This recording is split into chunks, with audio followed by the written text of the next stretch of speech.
فی لیلۃ القدر، اللہ کہتا ہے او میرے بندو ہم نے قرآن کو لیلۃ القدر میں اتارا۔ آگے اللہ کتنے پیارے اسٹائل میں کہتا ہے وما ادراک ما لیلۃ القدر، او دھارنے والو تم جانتے ہو لیلۃ القدر کیا ہے؟ نہیں جانتے ہو تو اللہ خود کہہ رہا ہے لیلۃ القدر خیر من الف شہر، کہ لیلۃ القدر وہ ایک رات ہزاروں مہینوں سے افضل ہے، ایک رات۔ اس لیے میرے دھارنے والوں سنو سنو، نبی نے اس رات کو ایسے ڈھونڈا کہ بخشا بخشایا نبی، بخشا بخشایا رسول، زندگی میں کبھی ہمارے نبی نے رمضان کے اخیر عشرے کا اعتکاف نہیں چھوڑا۔ کیوں اعتکاف کیوں نہیں چھوڑا؟ آج لوگ اعتکاف میں بیٹھنے کو تیار نہیں ہیں۔ مسجدوں میں ایک آدمی بیٹھا ہوا ہے، دو آدمی بیٹھا ہے، کوئی مسجد میں تو ایک ہی بیٹھا ہے، ایک بھی کیوں بیٹھا نہیں ہوا اس کو بیٹھا ہے نہیں، کیونکہ مجھے یاد ہے جب میں چھوٹا تھا تو ہمارے محلے میں بڈھوں کو سمجھاتے تھے باوا بیڑیا میں رہتے تھے۔ اچھا کیوں بیٹھا دے؟ اس لیے کہ نبی نے یہ کہا ہے، کیا کہا نبی نے کہ یہ اعتکاف، سنو شریعت کا مسئلہ، اعتکاف سنت مؤکدہ کفایہ ہے، یعنی اگر ایک بھی بیٹھ گیا تو پورے محلے کی طرف سے حق ادا ہوگا، اور ایک بھی نہیں بیٹھا تو پورا محلہ گنہگار ہوگا۔ ارے سنو، یہ شب قدر کی اہمیت ہمارے پاس میں نہیں ہے۔ شب قدر اتنی قیمتی رات ہے کہ زندگی میں نبی نے اعتکاف نہیں چھوڑا۔ اعتکاف اس لیے نہیں چھوڑا کہ اعتکاف میں بیٹھ جائیں گے تو شب قدر تو ملنا ہی ملنا ہے۔ کیوں؟ جب آدمی اعتکاف میں بیٹھ جاتا ہے تو بزرگوں نے لکھا ہے نا، تو اعتکاف میں بیٹھنے والے کی مثال کیسے ہوتی ہے؟ تیرے در پہ آیا ہوں، کچھ لے کے جاؤ۔ اچھا ایک بات بتاؤ، اعتکاف میں ہم لوگ کہاں بیٹھتے ہیں؟ زور سے بولو، کہاں بیٹھتے ہیں؟ زور سے بولو یار۔ مسجد۔ اچھا مسجد کس کا گھر ہے؟ مسجد کس کا گھر ہے؟ اللہ۔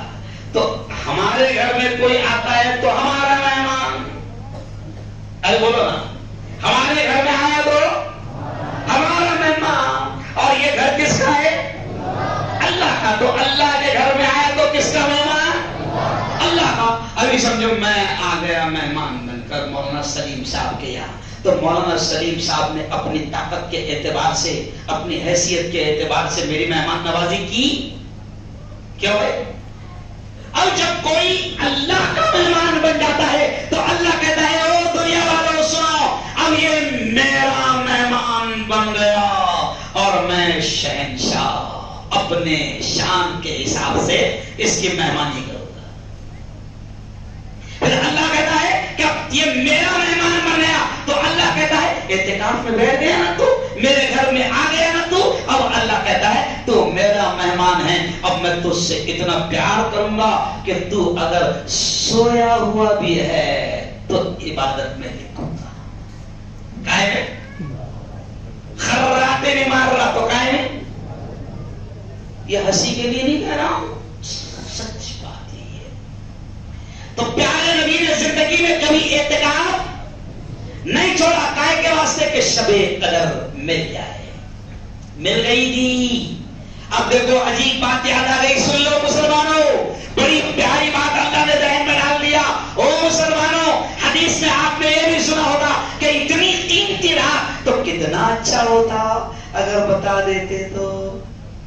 ارے بھائی اگر پتا چل جاتا کہ یہ شب قدر ہے، پتا چل جاتا تو اپن بھائی نہیں نکلتے نا، نہیں سمجھا؟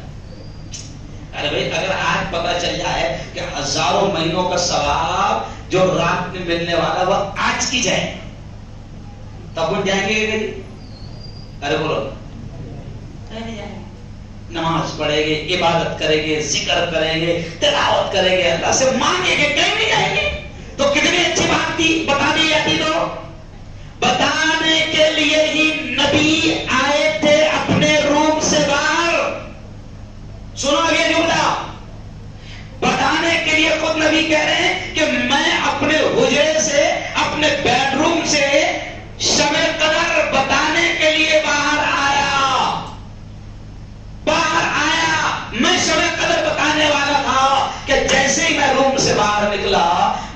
دو مسلمانوں کا آپس میں جھگڑا ہو رہا تھا.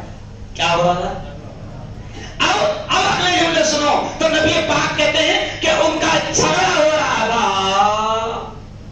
جھگڑے کی نحوست سے، مسلمانوں کے آپس کے جھگڑے کی نحوست سے نبی پاک کہتے ہیں کہ وہ رات بلا دی گئی. اب یہاں پوائنٹ سمجھو، آپ پوائنٹ سمجھو.